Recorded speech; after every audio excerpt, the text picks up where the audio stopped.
when we think about a tool for this and we think about, okay, how do I walk this out?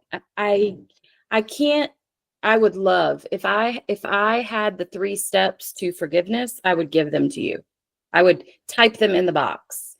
Um, and my hope is what you take away from this is it's a process and I can't bypass it. I'm going to some people, this could be considered some pretty harsh language, which is hilarious that I'm saying that. But just consider for a moment, I want to create a dichotomy or this polarization for you. On one end, I want you to consider the term spiritual bypass. And on the other end, I want you to consider blame and fault. And if that were a polarized place,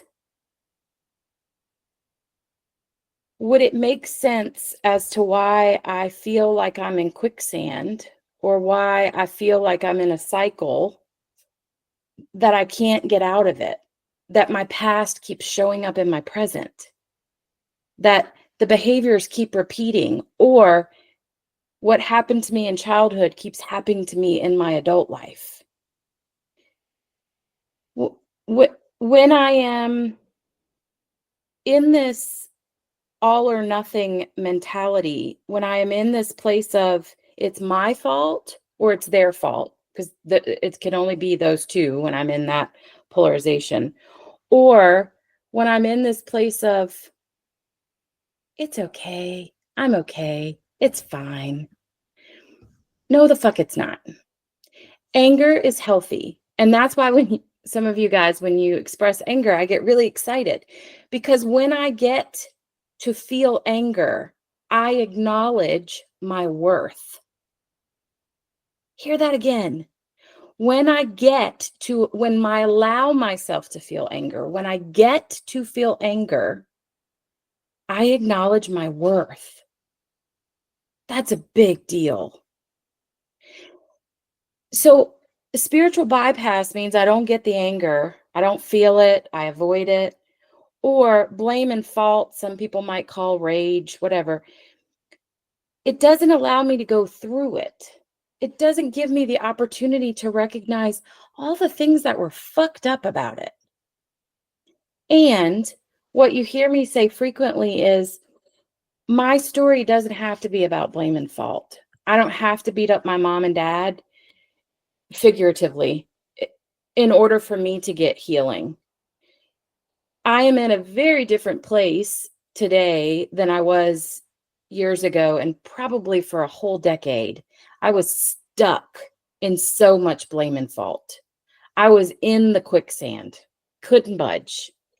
And it's because I needed some control.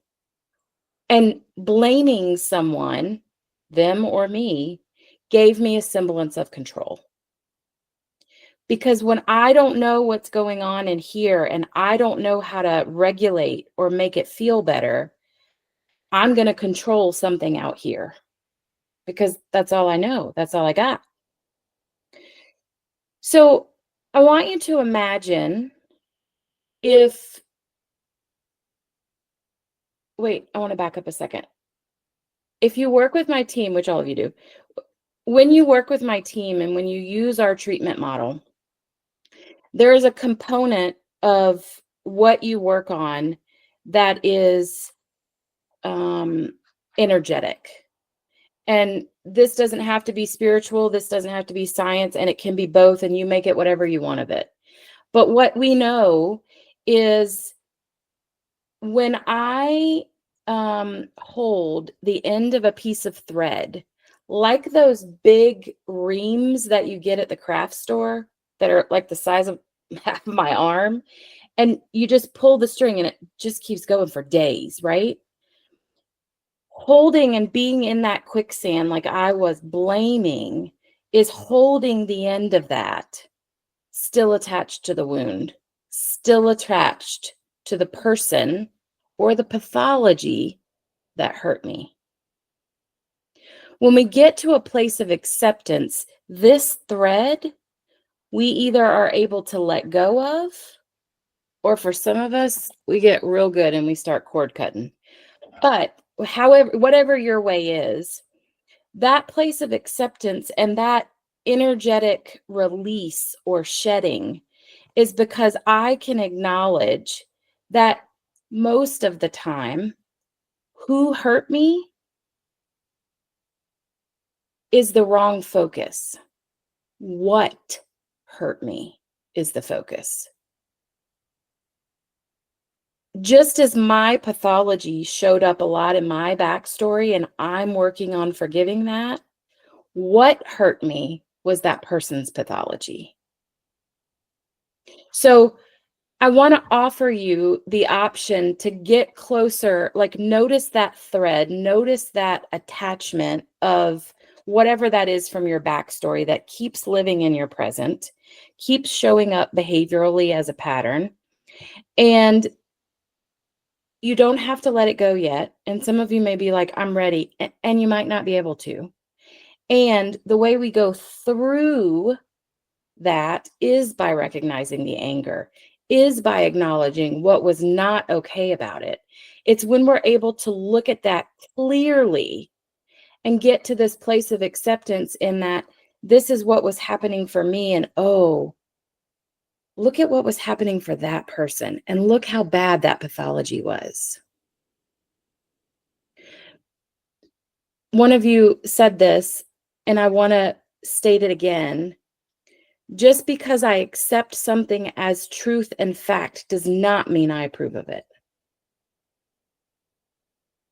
So I want you to hold that if it fits for you. Notice the personification of that pathology, because when I do that, it allows two things to be true. I can hate that pathology and maybe still love a piece of that person. And there's movement. Tiniest degree, but there's movement.